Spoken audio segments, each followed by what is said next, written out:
देखिए क्या है 1/2² माइनस 1/n² अब तुम लोग सोच रहे हो कि सर ये 1/1² क्यों, देखो इसमें क्या हुआ था, इसलिए नहीं हुआ है 1/1² क्योंकि जो इस लाइन ऑफ स्पेक्ट्रा आया था, अभी सब बताते हैं एक्सप्लेन करके, ये देखो फिगर में अभी बताना है, ठीक है। तो जो लाइन ऑफ स्पेक्ट्रा आया था उसकी अलग अलग सीरीज अलग अलग वैज्ञानिकों ने एक्सप्लेन किया, तो इसलिए इन्होंने 2 से एक्सप्लेन किया। मीन्स ये समझो क्या है 2 से अपर लेवल में जाने का मीन्स कि इलेक्ट्रॉन अपनी ऑर्बिट को क्या करता है, छोड़ करके ऊपर जा रहा है या ऊपर से नीचे आ रहा है, ठीक है। अभी बताते हैं, सब एक्सप्लेन करते हैं, परेशान मत हो। ये पहले लिख लो, एन क्या है, नंबर ऑफ ऑर्बिट, एन क्या है, नंबर ऑफ ऑर्बिट। अब देखिए क्या है, all lines lies in hydrogen spectra they are false, जितनी भी हाइड्रोजन स्पेक्ट्रा की लाइंस होती हैं विजिबल रीजन्स में फॉल होती हैं।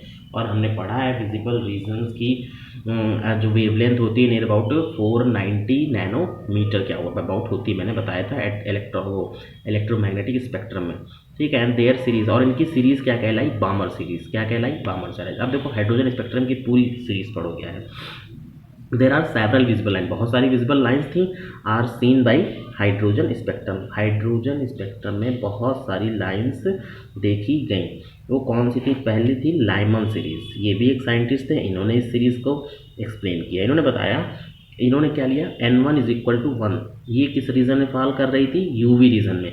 मीन्स n1 = 1, 1 से समझिए यानी इलेक्ट्रॉन पहली ऑर्बिट को छोड़ करके, भाई देखो लाइंस कब एमिट होंगी, जब इलेक्ट्रॉन क्या करेगा, मूव करेगा, ठीक है, तभी वो क्या होंगी, लाइन होगा, ठीक है, या इलेक्ट्रोमैग्नेटिक रेडिएशन होगा, ठीक है, जब इलेक्ट्रॉन मूव करेगा।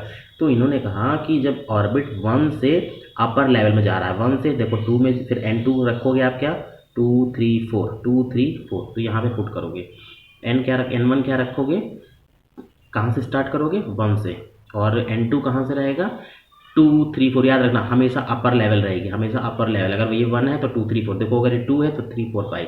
नेक्स्ट सीरीज आई बामर सीरीज, बामर ने तो बता दिया n1 कहाँ से स्टार्ट किया, देखो 2 से, देखो कहाँ से स्टार्ट किया, 2 से। इसी तरीके से लाइमन ने कहाँ से स्टार्ट किया होगा, उसमें लाइमन सीरीज में अगर यही फार्मूला आएगा तो लिखोगे 1/λ wave number Rydberg constant, bracket में 1/1² for Lyman series, but for Balmer series it is n = 2 minus n2 1/n2², और इससे अपर में वो कहीं भी जा सकता है, 2 3 4 डॉट डॉट डॉट, ठीक। Next Paschen series, Paschen scientist, इन्होंने क्या बताया, इन्होंने कहा n1 आप ये लीजिए यहाँ से 3 से, देखो 1 वाली किसने बताया, लाइमन ने बताया, 2 वाली बामर ने बताया, 3 वाली पास्चन ने बताया, इन्होंने बताया ये n1 = 3 लेंगे तो n2 की वैल्यू क्या लेंगे, 4 5 6। याद रखना जो n2 की वैल्यू होगी ये हमेशा क्या होगी, ग्रेटर, ज़्यादा होगी इस n1 से, ठीक है। नेक्स्ट ब्रैकेट सीरीज, ये किसमें रीजन में लाई कर रही थी, देखना पास्चन सीरीज, हाँ पास्चन सीरीज हो गया, n1 = 3 n2 = 4 5 dot dot dot 6 7 8 कुछ भी। ब्रैकेट सीरीज ये सब इंफ्रारेड रीजन में लाई कर रही थी, किस रीजन में, इंफ्रारेड रीजन में। इन्होंने बताया कि n1 अगर 4th ऑर्बिट से इलेक्ट्रॉन जंप करता है तो ऊपर कहीं भी जा सकता है, 5 6 7, ठीक, that are called infrared region. जिसने नहीं पढ़ा है वो वीडियो देख लेगा इलेक्ट्रोमैग्नेटिक स्पेक्ट्रम का, तो उसे समझ में आ जाएगा। फिर फंड सीरीज, फंड सीरीज ने क्या होता है कि electron will jump from 5th level to higher level, n1 की वैल्यू कहाँ से स्टार्ट करेंगे, यहाँ पे 5² से, -1/ कुछ भी जहाँ पे जा रहा होगा, 6 और 7 और 8। ये था पूरा हाइड्रोजन स्पेक्ट्रम। अब देखो बामर सीरीज को जनरलाइज किया और करेक्ट किया किसने, रिडबर्ग ने, किसने किया, रिडबर्ग ने किया। इन्होंने क्या किया, Balmer equation generalize by Rydberg equation. Rydberg equation में क्या था, पहले हम लोग इसको 109677 लिखे थे, अभी मैंने देखा है, लेकिन इन्होंने बताया फिर ये इसको एक्सप्लेन किया कि ये क्या है, इसीलिए इसको कहने लगे रिडबर्ग कांस्टेंट। याद रखना रिडबर्ग कांस्टेंट की वैल्यू 109677 है सेम, बस इन्होंने अपना इसको नाम दिया, फिर बताया कि ये एक्चुअली में होता क्या है। बाकी फार्मूला सेम, 1/वेवलेंथ wave number R 1/n1² minus 1/n2²। और याद करने के लिए आप रखेंगे R की वैल्यू 109677 और n1 की वैल्यू हमेशा क्या होगी, 1 से कम होगी, n1 की वैल्यू हमेशा क्या होगी, 1 से लेस होगी, ठीक है। नेक्स्ट देखिए हाइड्रोजन। अब देखो ये एक क्वेश्चन उठा राइज हुआ कि हाइड्रोजन के पास तो सिर्फ एक एटम होता है ना, 1H1, but why it show so many series, ये ज़्यादा सीरीज क्यों शो कर रहा है भाई, एक सीरीज शो करनी चाहिए थी, because it has only one atom, why it does shows the so many series.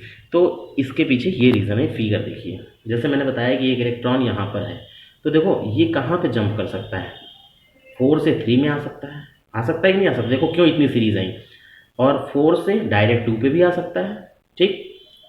Next 4 से 1 पर भी आ सकता है, इसलिए इसमें इतनी सीरीज, इसलिए समझ रहे होगे ना, केवल एक इलेक्ट्रॉन ने इतनी सीरीज दिखा दिया, 3 सीरीज हाइड्रोजन ने पहले ही शो कर दिया, ठीक है। तो अब देखो समझ गए होगे ना बात को कि इलेक्ट्रॉन ये 4th ऑर्बिट से कहाँ आ सकता है, 3rd पे पहले आ सकता है, एक कंडीशन तो ये है, दूसरी प्रोबेबिलिटी क्या है, 4 से 2 पर आ सकता है n बराबर, और 4 से 1st ऑर्बिट में भी आ सकता है, तो इसीलिए हाइड्रोजन इतनी सारी सीरीज शो कर रहा है।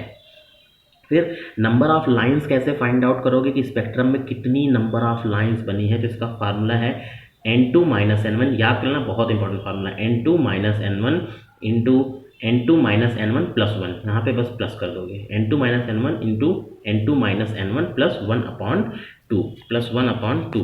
अब जैसे यहाँ पे कोई वैल्यू पुट करके देखो, जैसे मैंने कहा 4th लेवल से जंप होकर के कहाँ आया, 1st में आया, या तुम जो भी करना चाहो 3rd to 1st कर लो, अगर 3rd to 1st करोगे तो n2 मीन्स 3, n1 मीन्स किस पे आया, 1 पे, 4 माइनस 1 मीन्स 3 माइनस 1, अगर तुम 3 to 1 कर रहे हो, इंटू 3 माइनस 1 प्लस 1/2। सॉल्व करोगे 4 लेकर के मैंने किया है, तो 3 into 4 means 6 number of lines, total कितनी नंबर ऑफ लाइन्स बनेगी, 6।